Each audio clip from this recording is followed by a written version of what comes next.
Welcome to this week's edition of the Cattle Call. I'm Susan Littlefield. Of course, we're broadcasting today from the Nebraska Soybean Board studio, which is brought to you by the Nebraska soybean farmers and their checkoff, which means I am in Lincoln today for Cattle Call as Brad Kooima joins us. He is with Kooima Kooima Varilek out of Sioux Center, Iowa. Looking at the happenings of these markets, a variety of different things that we're going to touch on. This cash market, it's just starting to firm up already this week. What's that going to mean as we continue on in the week? Kill cuts. What is the market play going on? Fourth quarter, is it going to be less than what it was a year ago when we look at our folks to the north? December cattle, we're going to ask Brad what his thoughts on where that market might go. So, Brad, let's start out with cash cattle this week. So far, so good. Yeah, we were off to a bit of a slow start here today, but it's Wednesday, so often the trade is late week. You remember the last 2 weeks we had that disappointing early week trade, which I thought was mostly basis inspired, where the South was willing to take less money, and that was discouraging, of course, to the whole trade. I started this week here with a fairly high level of optimism. You've got a packer that continues to make a lot of money, huge margins. And he can talk about kill cuts all he wants, but I think that there is one element that is pretty consistent, and that is greed. And when they're making this much margin, I just think that if we would just bow our neck a little bit and grow a spine here, I think that we could get this cash market to get a little bit better. And so that's what I expected coming into the week. And then almost literally as you and I were getting set up to go on here, the bids, they started with a few cattle at 103 in Kansas, and now I understand that there's a little bit of 104 trade. I think there's an outside shot that we're going to get a 105 trade someplace, and I hope it's in the north this week. Are we going to see the beef market with the decline that we've seen, but slowly, and the demand all factoring in as we head into this fourth quarter? Well, the beef market is I think, I've been doing this for several weeks in a row now, and I've probably been the one that's brought it up enough. We've been talking about this box beef break-in after Labor Day since the 4th of July, but and we have, the box is today down around 215 at noon.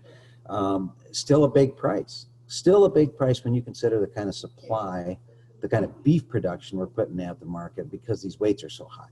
To me, when I heard someone else, I'm not going to say who, was talking about, oh boy, this beef demand's pretty bad. I don't buy that at all. Not at all, Susan. Choice Select spreads $10. You've got long-fed cattle, so you got a lot of grade because that's how you get grade, is you feed them a long time. And yet the Choice Select is 10 over, and the overall value is 215. Not too shabby, I would say. A value that the packer, if he were pressed a little bit or had to go out there and participate in the cash trade, he could pay $1.20 and still have some margin left over for him, in my opinion. So I think that the box beef is going to continue to deteriorate a little bit, led by the grind probably, but not a lot more. I think we'd catch someplace between 210 and 215.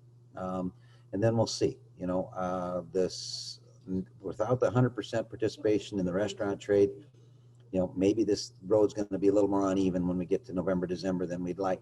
But I think that we have to recognize just how great the retail demand has been up to this point. And I'd like to think that maybe we've trained the consumer that they can cook a steak and it might taste just as good or better.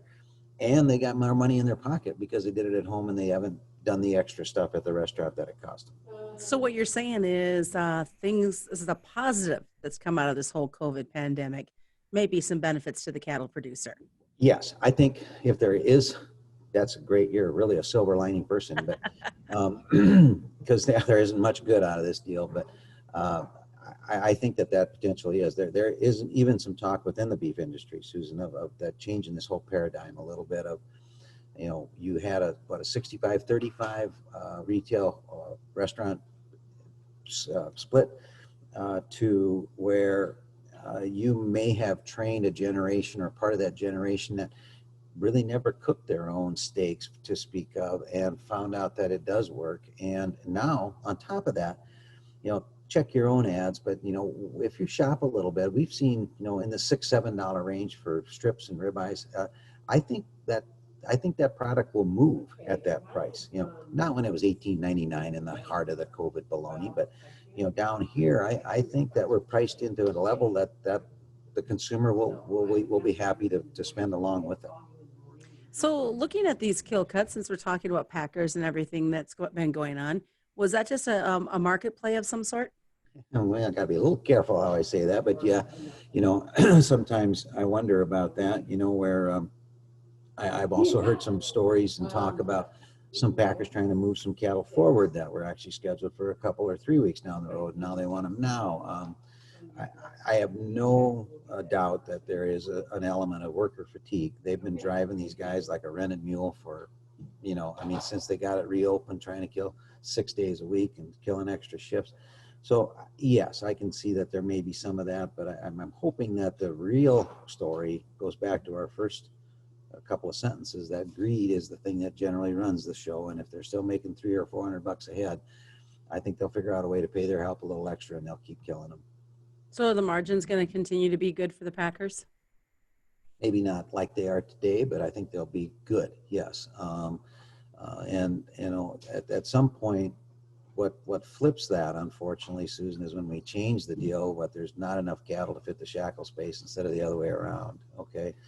And then they can chase us around. But yeah, for a little bit here yet until we shrink this supply a little bit more as we look into 2021, Packers still going to have a certain amount of leverage. Now, some of that we could help ourselves with, and that's, the industry's working on that. And, how do we increase the number of negotiated trade? Because to me, that still is a key deal, that when a Packers got so many turn-in cattle and doesn't have to participate, it's pretty easy to see the kind of leverage he's got in a situation like that.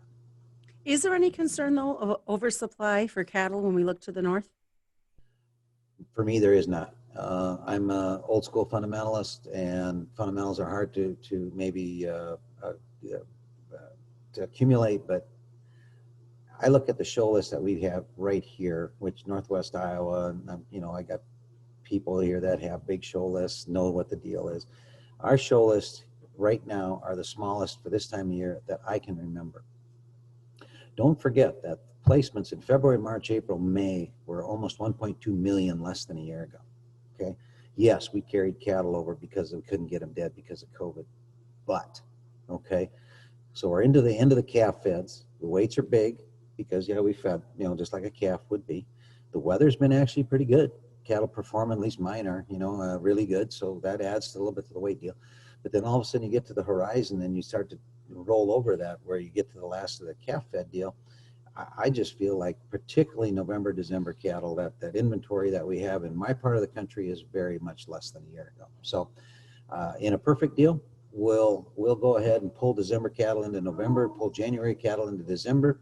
The futures will get a premium like they are, and they should be, and we'll move cattle into that deal. I really, I'd like to just really, beat my hand on the desk for you and your listeners and say, here we go, let's rock and roll. And I think we're going to get that, but we might be just a little, saying in my business, maybe we got to chop wood yet for a couple of weeks. In other words, let's get through a few more numbers. Let's get to the 1st of October. Let's find out whether or not we carried cattle in October. But I really have a fair amount of enthusiasm that we can get quite a bit better by the end of the year.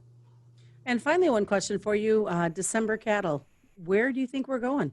Yeah, well, usually I smart off to these kind of questions and say, where, huh? Boy, it's hard enough just to figure out if they're going up or down, right? And it is, of course. And this is a guess.